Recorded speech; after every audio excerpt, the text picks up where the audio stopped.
Hello बच्चों, let's read the question. Each of these questions contains an assertion followed by reason. Read them carefully and answer the questions on the basis of following options. Select the one that best describes the two statements.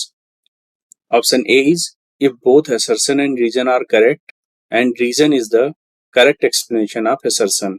Option B is if both the assertion and reason are correct but reason is not the correct explanation of assertion. Option C is if assertion is correct but reason is incorrect. Option D is if assertion is incorrect and but reason is correct. Assertion: for all values of k, the coordinate -3/2, k is a solution of the linear equation 2x plus 3 is equals to 0. Reason: the linear equation ax plus b is equals to 0 can be expressed as a linear equation in two variables as ax plus y plus b is equals to 0. तो बच्चों सबसे पहले इस question में हम लोग की concept discuss करेंगे. की कॉन्सेप्ट, इस क्वेश्चन के लिए जो कॉन्सेप्ट है बच्चों, लिखेंगे the general equation of a linear equation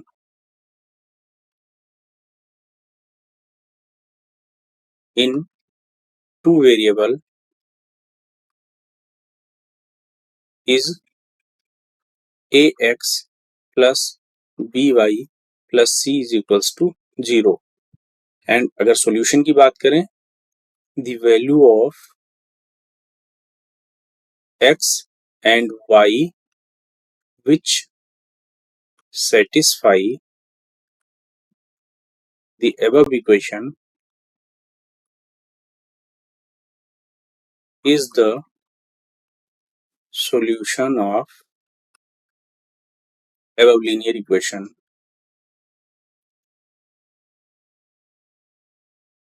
यानी x और y की वो वैल्यूज जो इस इक्वेशन को सेटिस्फाई करे वही इस इक्वेशन की सॉल्यूशन होगी. तो सबसे पहले हम लोग असर्शन की बात करते हैं. जो स्टेटमेंट दे रखा है असर्शन में, उसको हम लोग देखते हैं वो करेक्ट है या इनकरेक्ट है. तो असर्शन की बात करें, for all values of k -3/2, k is a solution of linear equation 2x plus 3y is equals to 0. यानी जो कोऑर्डिनेट्स दे रखे हैं वो है -3/2, k. कहा जा रहा है कि -3/2, k is a solution of the linear equation 2x plus 3 is equals to 0. That means ये जो लीनियर इक्वेशन है ये कोऑर्डिनेट इसका एक सॉल्यूशन होगा. तो इसको हम लोग चेक करते हैं. यहाँ पर अगर हम देखें तो ये x कोऑर्डिनेट की वैल्यू है -3/2 और y कोऑर्डिनेट की वैल्यू दे रखी है k. तो अगर हम x की वैल्यू इस इक्वेशन में पुट करते हैं, पुटिंग द वैल्यू ऑफ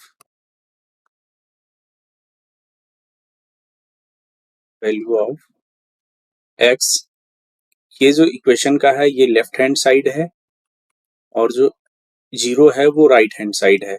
तो हम लोग चेक करेंगे कि x की वैल्यू, जो कि y के इसमें वैल्यू 0 है, y के जो कोफिशिएंट है वो 0 है. दैट मीन्स x की वैल्यू इस इक्वेशन में हम पुट करके चेक करेंगे कि ये इक्वेशन ट्रू है या इक्वल हो रहा है या नहीं हो रहा है. तो ये हम चेक करेंगे putting the value of x in the left hand side of above equation. तो यहां पर रखेंगे जो लेफ्ट हैंड साइड है इस इक्वेशन का वो है 2x plus 3. तो वैल्यू पुट करते हैं 2 इंटू -3/2 प्लस 3. तो यहां से अगर हम देखें तो -3 plus 3 that will equals to 0. That means it is equals to right hand side of the above equation. Since यहाँ हम देख रहे हैं कि left hand side right hand side के इक्वल आ रहा है, that means 2x plus 3 is equals to 0 में x की वैल्यू पुट करने में ये सेटिस्फाई हो रहा है. तो that means -3/2, k satisfies the equation 2x plus 3 is equals to 0। That means हम कह सकते हैं यहाँ पर k की कोई भी वैल्यू हो उससे इस इक्वेशन को कोई फर्क नहीं पड़ता है। दैट मीन्स हम कह सकते हैं for all values of k -3/2 k is a solution of equation 2x plus 3 is equals to 0। That means जो ये स्टेटमेंट असर्शन में दे रखा है ये करेक्ट है। इसी तरह से अगर हम बात करें रीजन की, तो रीजन में कहा जा रहा है the linear equation ax plus b is equals to 0 can be expressed as a linear equation in two variable as ax plus y plus b is equals to 0। तो रीजन में बात कर रहे हैं, जो इक्वेशन दे रखी है लीनियर इक्वेशन वो है ax plus b is equals to 0। तो इसको हम लोग जनरल इक्वेशन में एक्सप्रेस करते हैं। Expressing the above linear equation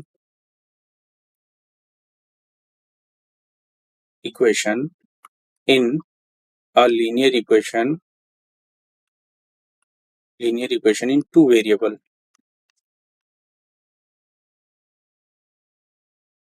ये जो इक्वेशन दे रखी है ये linear equation of one variable है। इसको अगर हम linear equation in two variable में रिप्रेजेंट करते हैं तो ये जो इक्वेशन बनेगी ax plus 0 into Y plus B is equals to 0। यहाँ स्पष्ट देख रहे हैं कि जो y का कोफिशियंट है 0 है, जबकि रीजन में कहा जा रहा है कि अगर इस linear equation ax plus B is equals to 0 को एक्सप्रेस करते हैं linear equation in two variable में तो equation ax plus Y plus B is equals to 0 होगा। दैट मीन्स यहाँ y के कोफिशियंट 1 बताया जा रहा है, जबकि एक्चुअल में जो y का कोफिशियंट है वो 0 है। That means this statement is correct incorrect. That means the linear equation ax plus b is equals to 0 can not be expressed as a linear equation in two variable as ax plus y plus b is equals to 0। That means reason जो है हमारा वो incorrect है, reason में जो statement है वो incorrect है। तो अगर हम इस क्वेश्चन के फाइनल आंसर की बात करें तो assertion is correct but reason is incorrect। अभी हमने देखा assertion is correct but reason is incorrect। That means option C is the final answer of this question। That means option C is the right answer। I hope you all understood it well। Thank you and all the best।